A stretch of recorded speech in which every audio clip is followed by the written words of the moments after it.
U D A. And sign her full name. Suda finish her painting.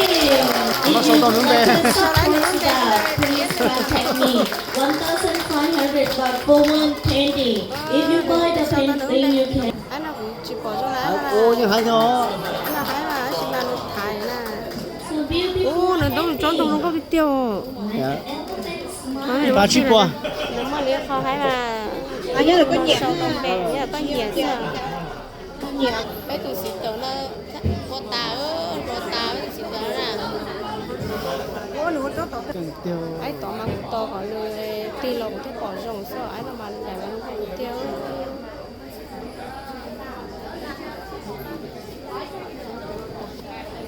Is Surya.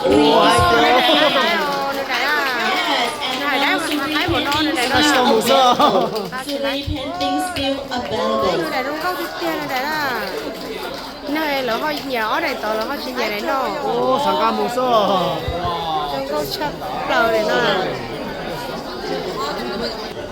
Để nó là chỉ cho sống cha mà vì chỉ mất tốn sư sao? Nó nhỏ luôn. Nên là tên một cái tốn sư của xã tiệt tiệt liền sao? Này nó là một câu tiền. Tôi bảo chỉ tốn sư ở cái.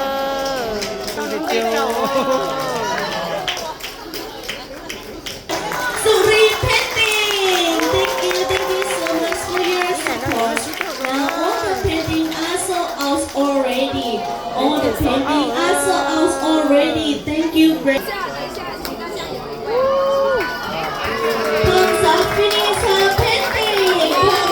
Sign her Để nó hỏi gì tiền. He is Pongsa. Cha này ơi, bố ơi, chép lá liền. After the painting show, we still have elephants playing football to show you. Phải thay thật đúng không? And next Lucy, 6 years ago, to show you how Bé to Papa play là thay đua sao? football. Bé Papa là. Sự tiến to. Ai đi tiêu rồi? Có gì tiến á? Cái này Ở đây là có cái già tới chuyện tông chữ rồi. Teach you the Ai đi billion. tiêu, cái này hạt chí nhất. Ba, nhân nhất thái rồi.